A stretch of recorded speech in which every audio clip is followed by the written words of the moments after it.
inter के परीक्षा हुई है तो चौठारी गबई चले थे माना कहले भैया हाँ लेकिन फैकन के बरातू राती ना जाए दी हैं ठंडा के सीजन है देख लो एकर मुंह बेटवा ने करे इतना बिगड़ल थी सो खोनवा के पीछे चढ़ती हो खोनवा दान हो ऐसा तो है याद होए करा बड़े बड़े सुन ले फेकन के बराती ना जा देवला हो ना जा देबे देखी तो दोनों भईवा लेकन के ओने देखा दो एखनी दोनों लइका ने करतीन मरियाठा के हां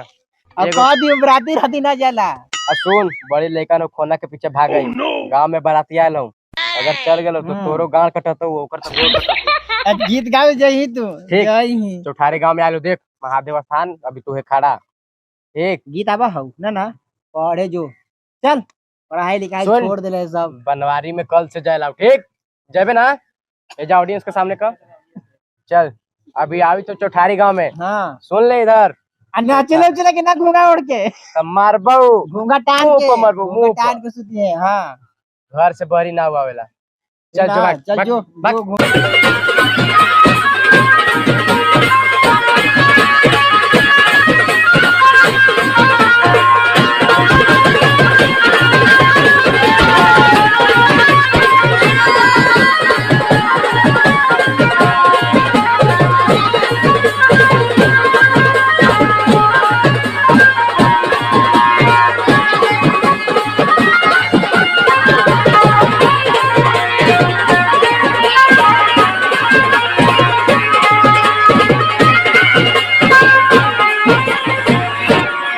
आखिर नहीं मन नहीं तो नचबे कैले ही चल चल फिर शिकायत कर रही है खचड़ी होइए के नहीं तू चल चली चल आ तू भाई नाची पकड़ा दे तू भाई चल ही एकरा मानो कोरला पर परीक्षा छोड़ के देखो भैया आज पकड़ा नाची पकड़ा ना नाचाई कहीं के खा लाई घरे बैठल तू लइकवा ने करो तू ओटा पे बैठल देखा फिर वो कहै नाचे तो इंटर का परीक्षा हो कि ना तू नाचे कहला है भागे यही जल्दी आर से ले ले हुआ नाचे कहला है भागे बायो से निकल एकरा लेवेला राम कहले ली चौठारी में ना जाएला ठीक जाबे के ना जाबे काकी जा लेकर के खुशिया जो लेकर इनको मैया के मना लिखल तोरा ना ले मना कहले तू वाले कहां गेल रे मैया के देखा इसकी ना जाबे आज के बाद सूरजवा कहां है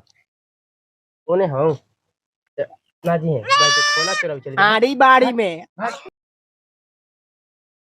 अरे भैया काल भाई